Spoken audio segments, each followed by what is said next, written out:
I am honored to be with you today at your commencement from one of the finest universities in the world.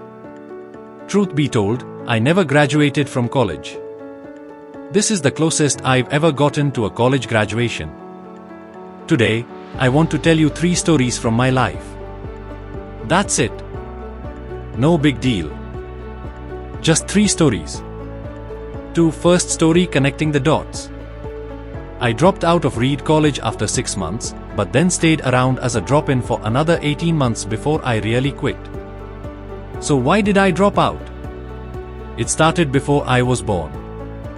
My biological mother was a young, unwed graduate student, and she decided to put me up for adoption.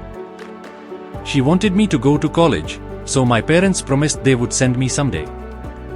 Electric light bulb, show text on screen, sometimes life takes unexpected turns. Trust the process. After 6 months in college, I couldn't see the value in it. I had no idea what I wanted to do. I spent all of my parents' savings, and I decided to drop out and trust that things would work out. Artist palette, show Apple design footage.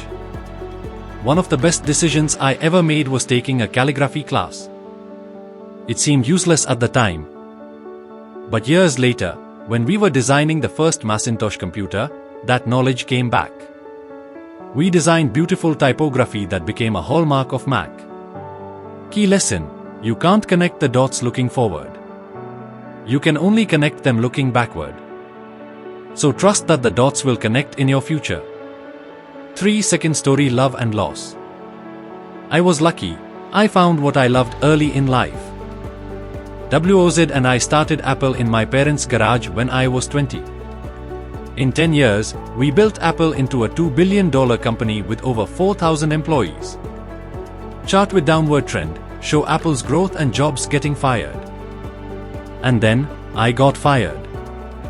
How do you get fired from a company you started? Well, Apple grew, and we hired someone to run the company with me. At first, things were great, but then we had disagreements.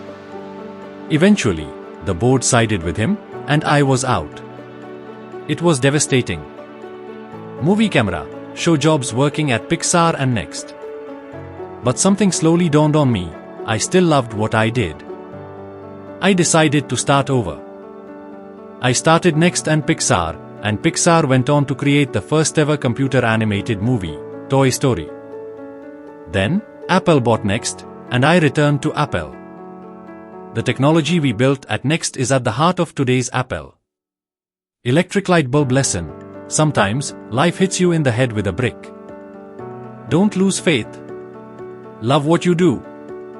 The only way to do great work is to love what you do. Third story, death and living fully. About a year ago, I was diagnosed with cancer. The doctors told me I had 3 to 6 months to live. They advised me to go home and get my affairs in order. It was their way of saying, prepare to die. Syringe, show hospital imagery. Later that evening, they did a biopsy. I had a rare form of pancreatic cancer that was curable with surgery. I had the surgery, and thankfully, I'm fine now. That experience taught me something important: death is very likely the single best invention of life. It clears out the old to make way for the new. Skull, show hourglass and time-lapse footage. Your time is limited, so don't waste it living someone else's life. Don't let the noise of others' opinions drown out your inner voice. Most importantly, have the courage to follow your heart and intuition. 5 closing advice: stay hungry, stay foolish. When I was young, I read an amazing quote: stay hungry, stay foolish. I have always wished that for myself. And now, as you graduate and begin anew, I wish that for you. Rocket, show inspiring clips of success, innovation, and dreams. Stay hungry. Stay foolish. If this speech inspired you, comment, stay hungry, stay foolish, below. Envelope with down arrow above, subscribe for more legendary speeches and motivation.